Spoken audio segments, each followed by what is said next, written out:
ကျွန်တော်နှစ်ဖေးလာတော့တာကျွန်တော်နှစ်ဖေးလေးခွက်လောက်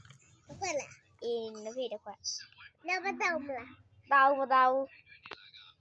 တော့နှစ်ဖေးတစ်ခွက်ပဲနော်နှစ်ဖေးတောက်ချင်လို့တောက်ချင်လို့မင်းကစားမလားစားကျွန်တော်ပတ်စံမရှိဘူးဦးဒီကားတွေ့မယ်တကားကျွေးမှာတကားချင်းစားတယ်ကျွေးချောကလက်နားသွားတော့ဝင်းကလည်းချောကလက်ထည့်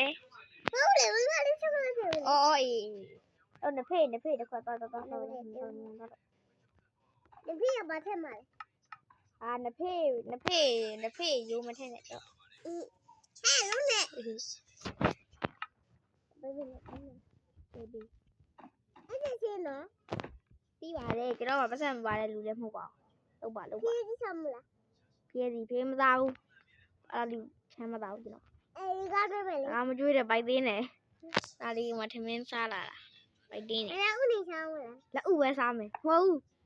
ဘာမသားဘူးကျွန်တော်နှစ်ဖေးတစ်ခွက်ပဲပေးပြမယ်မြန်မင်းလေးနော်ချောကလက်ပါလေနှစ်ဖေးတစ်ခွက်တော့ဟာကွာဒီကဒီလေးဖေးချဲတာနဲ့ဘိုက်တင်းနေသေးမကြွေးနေအားရခိုးကြီးပြီအဲ့ဒါတစ်ဖေးရောကိုဒီလည်းကော်ဖီလုပ်လိုက်တော့ရောလိုက်ကော်ဖီရောလိုက်